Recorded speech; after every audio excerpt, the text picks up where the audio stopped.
Moments like this are seldom planned at Monarch School. When students need a break from the classroom, spontaneous situations just seem to happen. It helps students calm down outside the classroom and inside as well. When I'm teaching, I work for a group called Writers in the Schools. Educators at Monarch have learned that getting through to students emotionally opens their minds academically. We start off in the morning greeting the students at carpool so that when they first come in, there's several of us to say good morning and start the day off positive. Oftentimes I have a student that I take into my office first thing in the morning just as a check-in. Sometimes they've had a challenging morning or evening at home, and it just helps them to be able to talk to someone right when they come in before they transition into the classroom with all the demands of that. Shivali doesn't just work in one classroom, she helps throughout the campus. She serves on a team that is constantly available to help individually work with students in this non-restrictive environment.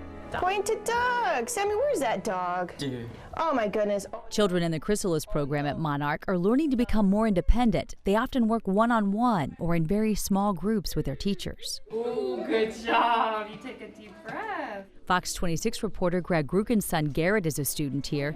He and his wife Michelle say Monarch is helping him excel. Monarch has basically unlocked his world. I mean, Garrett before Monarch to what Garrett is now, it's like it's a world that he's never been able to access. After only 1 year, Garrett has learned how to connect with others for the first time. His family says he now wants to communicate with others. Before, he relied on electronics to help him cope. The world is not a big, scary place for him anymore. He's actually realizing, I have a place here, and I know how now to kind of use some of these things. Instructors at Monarch do focus on the 3 R's, reading, writing, and arithmetic. But Michelle says they do so much more, something she, as a loving mom, wasn't even able to do. At some point, I don't care anymore about my son learning how to divide fractions or conjugate verbs or use conjunctions in the appropriate way. I mean, you know,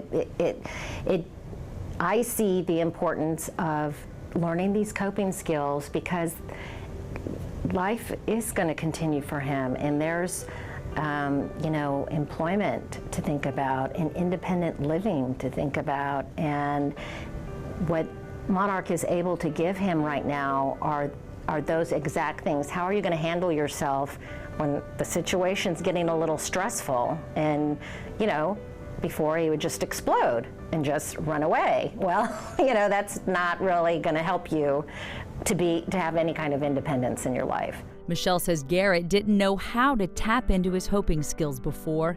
Now, through new techniques he learns at Monarch, he can. Andrea Chambliss feels the same way. She and her family moved all the way from California for her son Nate. They felt he would have the best outcome through medical care and schooling in Houston. At age 3, we were told that he may never speak and that he might need a device to help him speak. But fortunately, through good therapists, he talks a lot now. What a blessing. Yes. That's huge. Yes. Nate has beat the odds and is able to communicate verbally and non-verbally. What is your favorite thing to do outside of school when you're not here? What do you like to do? Play and hang around. What do you like to play?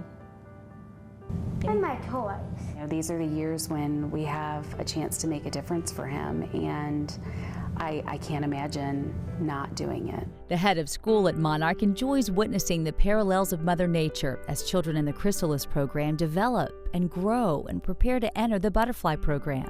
The students' lives are being transformed, their families' lives are being transformed, and we are being transformed, the professionals that are working with them.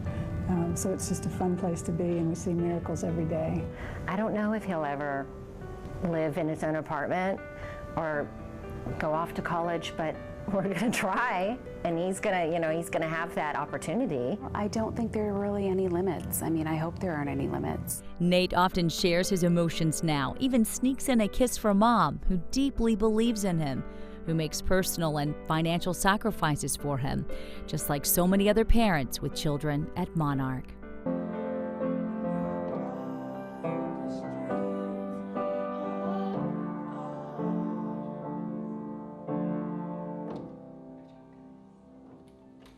High five, guys.